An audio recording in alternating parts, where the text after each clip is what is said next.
It's Friday, July 3rd, and this is my third video blog for Issues in Ethics, the summer of 2015. This week was really interesting to me. I majored in political science and religious studies in college, so both looking at schools from a privatization of schools for different policies, but also just the political aspects of schools are super interesting to me. Um, Watching the video on Michelle Rhee, I came with a very much more open opinion on charter school movement. She seemed very question avoidant, but she also didn't say anything that I blatant outright disagreed with, which I had heard other charter movement aficionados say.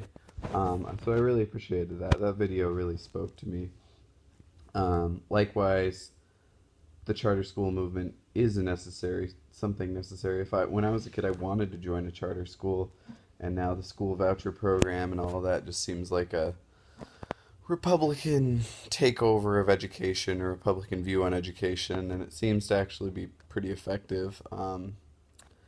I didn't know any of that information. I knew what a magnet school was, but I didn't realize exactly how independent charter schools were, or that they got less money per student, or that there's private ones and public ones, and that there's other ways to make a more effective district, i.e., what happened in Corbett.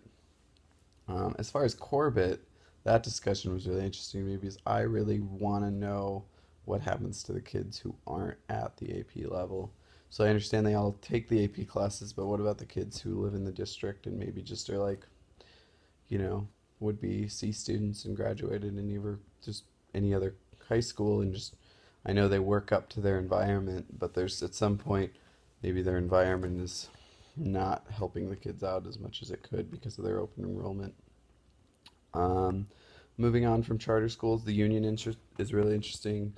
Unions obviously are just about freedom versus security, and they are really effective in some things. And obviously, political lobbying bothers a lot of people, but in my personal opinion, it's a necessary evil because when you have an organization that's supposed to be doing so many things at once and gets to a national level, it's going to be a political lobbying organization regardless. So it bothers me in a sense, but also I kind of understand why the NEA would get involved in things even like climate change and stuff like that, healthcare, because it isn't an issue that directly affects education, but maybe it affects people who, if they're concerned with electing people who have views on climate change, then those same people might have negative views towards their educational platform.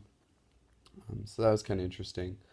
Um, I'm excited to join a union that isn't the PFSP, which are I was in the paraprofessionals union last year, and it was very nonchalant, and I didn't even know that there was a union for a while or that I was a part of it. So I'm excited to actually see a building rep and kind of get that environment. So I hope to get placed at a school where I can at least like get the ins and outs of the union.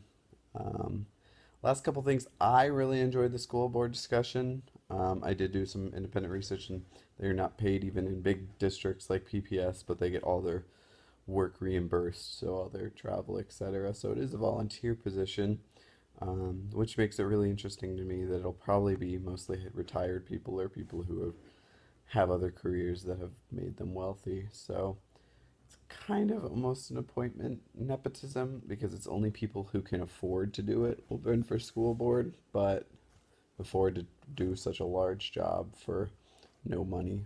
But it was helpful. I think that's it. I'm excited for next week. As far as the other classes are all starting to come together. Assessments definitely really hitting on the Common Core aspects, and given me a new idea about charter schools, has given me a new idea about whether testing and assessments in charter schools maybe are need to be done more or less or whatever. And as far as adolescent learner, just connecting it through and trying to look at all of the education system in America through another lens is really interesting to me.